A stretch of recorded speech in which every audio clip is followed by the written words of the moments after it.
Bu Dwi. Selamat pagi, Bu Dwi. Sibuk nggak ya kira-kira? Alhamdulillah hari ini kebetulan jam kosong anak-anak pelajaran olahraga kebetulan. Oke. Ya. Baik. Nah, jadi gini, saya boleh minta waktunya sebentar, nggih? Boleh, monggo. Nah, di sini saya mau melakukan kegiatan praobservasi dengan Bu Dwi. Seperti yang saya jelaskan kemarin, nggih, sama Bu Dwi, bahwa saya akan melakukan supervisi akademik di kelasnya Bu Dwi sebagai salah satu tugas dari guru penggerak. Nah, dalam rangkaian supervisi akademik ini ada 3 tahapan. Yang pertama yaitu tahap praobservasi yang saat ini akan saya lakukan dengan Bu Dwi. Ya. Nah, terus nanti ada kegiatan observasi yaitu pada saat Bu Dwi mengajar di kelas. Kemudian tahapan pasca observasi setelah Bu Dwi melakukan kegiatan pembelajaran di kelas. Jadi seperti itu. Jadi nanti ada 3 kegiatan yang akan kita laksanakan bersama-sama. Ya. Dimana tujuan ini nanti bukan maksud untuk kita saling mencari salah atau apa, tapi kita di sini sama-sama belajar, gitu. Saya sudah belajar, Bu nanti juga belajar. Harapannya nanti bisa meningkatkan kompetensi Bu Dwi dalam melaksanakan pembelajaran itu. Baik. Kira-kira ada keberatan gini Bu Dwi? Oh, sama sekali tidak keberatan, Bu Dwi. Monggo ke kebaikan untuk kita semua kan ini. Iya. Baik, kalau gitu saya akan mulai tahapan pra-observasinya, ya. Nah, jadi pada hari ini kita akan melakukan tahap pra-observasi. Kita ngobrol santai saja, nggak usah terlalu yang agak berbeda gitu. Nah, jadi di sini pada tahap pra-observasi saya ingin mengetahui bagaimana kesiapan Bu Dwi dalam melaksanakan kegiatan pembelajaran ini pada saat observasi. Jadi sudah apa saja yang sudah Bu Dwi siapkan sebelum mengajar di kelas ini? Yang saya persiapkan yang pertama tentunya FVP ya Bu ya. FVP itu sudah saya siapkan. Terus kemudian kayak media pembelajarannya, itu alat-alat peraganya, soal-soalnya, itu yang sudah saya persiapkan untuk pembelajaran fisik. Jadi kira-kira harapan Bu Dwi nanti apa setelah kita melaksanakan supervisi ini? Nanti harapan dari Bu Dwi? Harapan saya nanti ya ketika selesai ya, mungkin ada perbaikan dari saya, ada peningkatan hasil juga dari anak-anak dalam proses pembelajaran. Itu yang kita mau. Semoga nanti harapan Bu Dwi bisa terwujud, ya. Amin. Jadi kan saya cuma saling bertukar pikiran dan pengalaman, nanti saling berbagi seperti itu. Semoga nanti saya juga bisa membantu Bu Dwi pelaksanaan proses pembelajaran. Baik. Ini nanti rencananya Bu Dwi akan mengajar kapan? Besok ya. besok. Baik, besok. Itu kalau boleh tahu materinya tentang apa ya, Bu? IPA Bu, sifat-sifat bumi. IPA, sifat-sifat bumi. Iya. Ini di kelas 4 gitu ya. Iya, di kelas 4. Nah, kalau boleh tahu ini Bu, tujuan pembelajaran dari materi yang akan Bu disampaikan besok ini apa? Tujuannya yaitu agar siswa mampu menyebutkan sumber-sumber bunyi dengan berkaitan dengan alat indera itu ya, indera pendengaran, dan juga siswa mampu mengidentifikasi sumber bunyi dan keterkaitannya dengan panca indera. Jadi materinya tentang sumber Bunyi. Baik. Nah, tentunya Bu Dwi juga sudah melakukan persiapan tadi kan ya, katanya sudah membuat RPP seperti itu. Selain RPP tadi juga sudah menyiapkan apa saja Bu Dwi? Alat peraganya. Alat peraga. Iya. Kalau boleh tahu nanti alat peraga apa yang Bu Dwi gunakan? Saya rencananya itu menggunakan lucky spinner, jadi permainan gitu loh Bu, memutar jadi begitu. Terus ada juga yang sudah saya buat itu papan skornya, sudah siap. Terus soal-soalnya itu sudah siap, sudah saya buat. Jadi Bu Dwi sudah menyiapkan alat peraga berupa Lakus spanner dan papan skor ya. papan skor ya. Untuk strateginya ini nanti Bu Dwi pakai apa kalau boleh tahu? TGT TGT ya. Iya, pakai TGT itu seperti turnamen, turnamen itu ada games turnamen. Jadi nanti kita akan membentuk tim kelompok-kelompok gitu. Nanti ada gamenya. Nah, lagi filmnya ini untuk bermainnya anak gitu. Nanti anak-anak- Gamenya tuh di situ. anak-anak dibagi dalam kelompok. Iya, ya. dibagi dalam kelompok. Iya. Sepertinya kayaknya menyenangkan kan Iya, anak-anak. iya, iya. Nah, Bu Dwi juga sudah membuat soal-soalnya juga nih Sudah. LKPD nih. Iya, sudah. Berarti kalau begitu saya lihat persiapan Bu Dwi sudah lengkap sekali ya untuk apa kegiatan observasi nanti.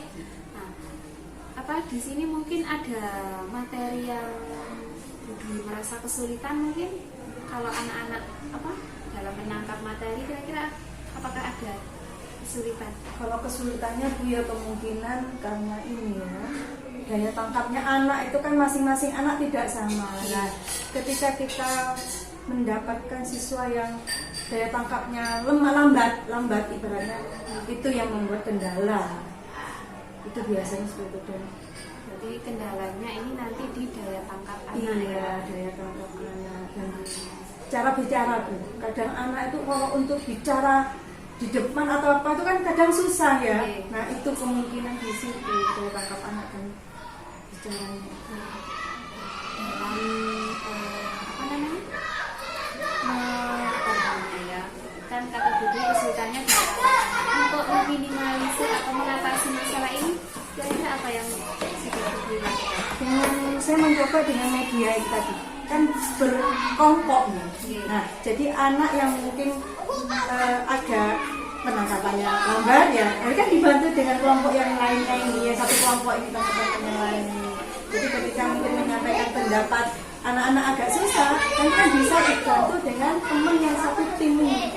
Bisa harapannya seperti itu. Itu tujuan Bu Dwi apa membuat kelompok ini supaya bisa Kolaborasi lah, iya. antara satu kelompok Antara ya. satu kelompok saling membantu lah, sebenarnya seperti itu.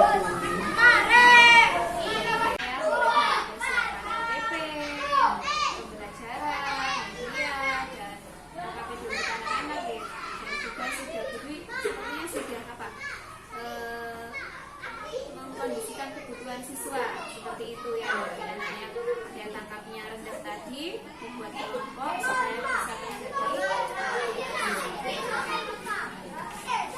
Ini saya rasa apa, cukup sampai sini ya tahapan pra-observasi sepertinya Bu Dwi juga sudah siap. Jadi saya harap besok kita bisa saling kerjasama, Bu Dwi juga bisa melaksanakan pembelajaran sesuai dengan yang Bu Dwi rencanakan, dan saya juga nanti bisa ikut membantu. Iya itu. Terima kasih, seperti itu saja. Baik, besok kita ketemu di kelasnya Bu Dwi kalau Siap. Bu Dwi. Siap. Ya, monggo kalau gitu silakan Bu Dwi mungkin mau melanjutkan pekerjaannya. Iya Bu. Terus Sama-sama.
selamat siang Bu Dwi. Siap Bu. Gimana kabarnya hari ini? Sehat. Alhamdulillah sehat nggih. Baik.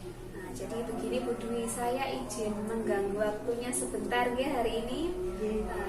Tidak ada kesibukan kan nggih? Alhamdulillah. Baik, jadi begini. Saya akan melanjutkan rangkaian supervisi akademik yang sudah kita laksanakan kemarin. Kemarin kita kan sudah melaksanakan tahapan pra-observasi, kemudian dilanjutkan dengan observasi proses pembelajaran Bu Dwi di kelas.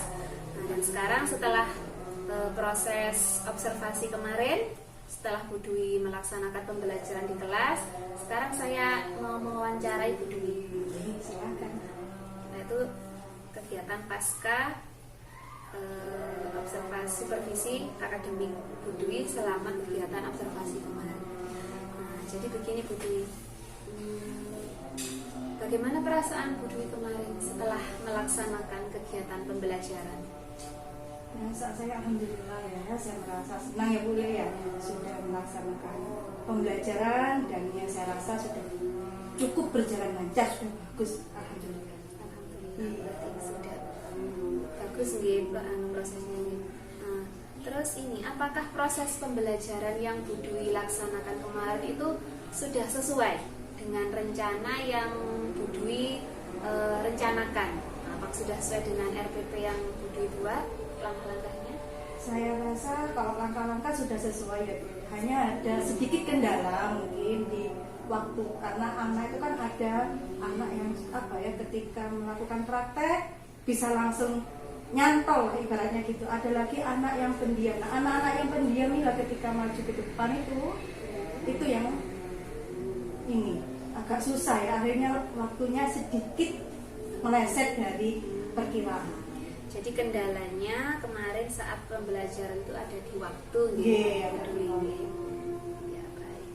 Nah, terus boleh Bu Dwi ceritakan kemarin saat pembelajaran hal-hal apa yang sekiranya sudah memuaskan dan kurang memuaskan pada saat proses pembelajaran? Yang memuaskan dulu nggih. Untuk yang memuaskan setelah melaksanakan pembelajaran dengan metode yang saya pakai kemarin nggih, hasilnya itu lebih baik.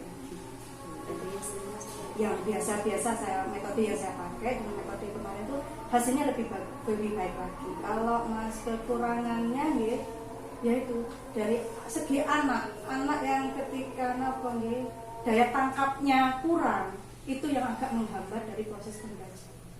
Karena memang kan daya tangkap anak beda-beda. Iya betul. Ada yang cepat menangkap, ada yang lambat. Iya.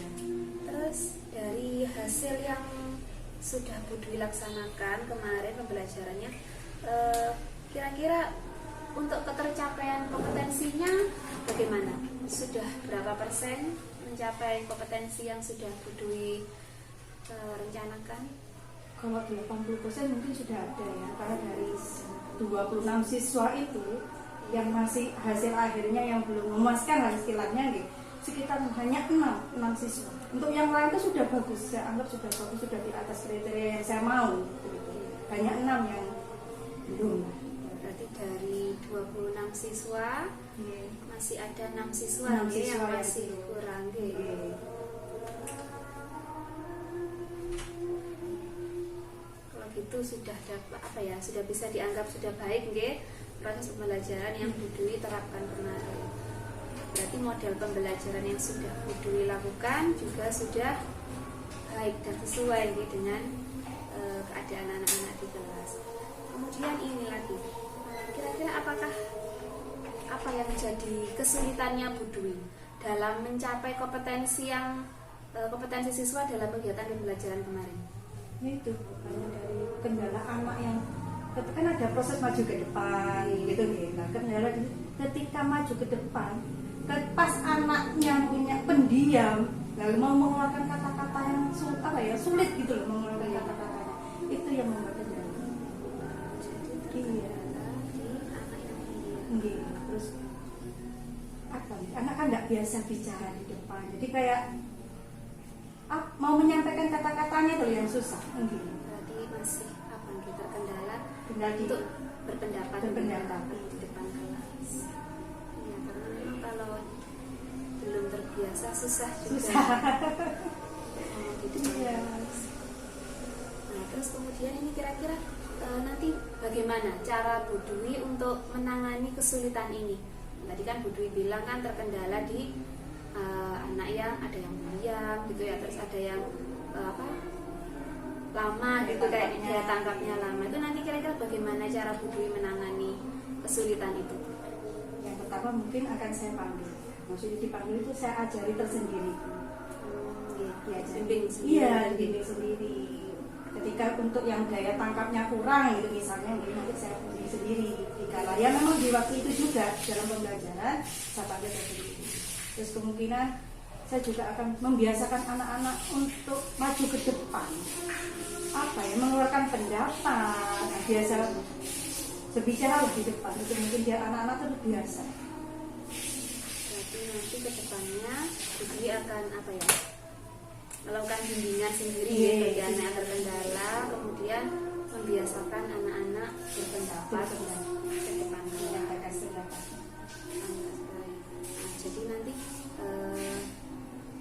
sekarang kita sama-sama identifikasi kira-kira dari pembelajaran yang sudah Bu Dwi lakukan kemarin, itu kira-kira apa yang sudah mantap di hatinya Bu Dwi, terus untuk kedepannya kira-kira apa yang perlu ditingkatkan? Mungkin menurut saya ini setelah saya menggunakan metode yang kemarin, jadi saya itu ada keinginan yang ingin saya lakukan untuk kedepannya itu mungkin merubah metode. Sekarang pakai metode ini, nah besok memakai metode yang lain, mencoba untuk metode-metode yang lain. Siapa tahu mungkin dengan metode ini yang sekarang ada yang belum tuntas, mungkin saya mencoba metode yang baru lagi, siapa tahu nanti hasilnya akan lebih baik lagi. Jadi untuk rencana kedepannya ini Bu Dwi akan menggunakan variasi metode dalam pembelajaran Bu Dwi. Harapannya dengan adanya variasi ini hasil belajarnya akan lebih baik. Sekali karena saya kemarin metodenya TGT ya, turnamen. Baik. Menurut saya sudah baik. Kemarin juga pemilihan metode yang Bu Dwi lakukan di kegiatan pembelajaran saya rasa juga menarik. Selain metode TGT kan kemarin Bu Dwi juga menggunakan media Bu kemarin itu namanya? Laki spinner bahasa Inggrisnya ya, memutar itu laki spinner ini ada papan skornya. Ini juga sebenarnya menarik minat siswa untuk belajar. Gamenya pakai laki spinnernya itu di game. Karena kan sebelumnya mungkin Bu Dwi juga belum pernah menggunakan metode ini kan. Berarti dari sini bisa kita simpulkan bahwa rencana dan strategi pembelajaran yang Bu Dwi lakukan sudah cukup berhasil dilaksanakan. Saya rasa sudah cukup berhasil. Berarti untuk kedepannya seperti yang Bu Dwi katakan tadi, untuk meningkatkan hasil pembelajaran Bu Dwi akan mencoba menggunakan metode lain atau variasi metode pembelajaran. Baik Bu Dwi, menurut saya kegiatan pembelajaran Bu Dwi kemarin saya anggap sudah cukup bagus sekali malah karena Bu Dwi sudah melakukan variasi atau melakukan perubahan dalam pembelajaran di kelas Bu Dwi untuk meningkatkan belajar siswa kan baik, saya harap dari kegiatan supervisi ini nantinya juga bisa selain memberi manfaat untuk saya, untuk Bu Dwi juga untuk hasil pembelajaran anak-anak di kelas. Harapannya seperti itu. Terima kasih banyak sekali untuk bantuannya Bu Dwi. Saya juga terima kasih. Di sini kita saling belajar sama-sama, jadi tidak ada yang merasa lebih. Dengan adanya seperti ini kan ada ibaratnya masukan juga bagi saya seorang guru itu apa yang kurang apa yang harus ditingkatkan. Betul, harapannya nanti supaya lebih baik ke depannya pembelajaran anak-anak. Matur nuwun Bu Dwi untuk waktunya. Semoga bisa bermanfaat buat kita semua. Amin. Saya nambahkan sedikit saja. Oke. Saya tidak mau mengomentari apa yang dilakukan Bu Dwi. Intinya coaching yang sudah dilakukan sudah oke Bu Dwi. Nah, mungkin nanti bisa dikembangkan lagi, dieksplor lagi untuk menemukan potensi-potensi yang belum tergali di Bu Dwi ini. Itu aja catatan saya. Kayaknya agak susahnya di situ Pak, membuat pertanyaan yang bobot itu. Tidak apa, semuanya kan perlu proses. Iya, nih. Jadi Sambil jalan juga, sambil belajar. ini kalau dulu kan supervisi itu ya supervisi aja kan gitu kan. Sekarang sudah mulai berubah Bu. Jadi untuk menemukan solusi-solusi yang terbaik kaitannya untuk pembelajaran yang berpihak pada murid. Jadi ini yang membedakan supervisi era yang lampau dengan yang sekarang. Jadi metodenya sudah dirubah, dirombak. Semoga semuanya nanti bisa memberi hikmah untuk kita semua. Untuk anak didik kita juga ya. Terima kasih.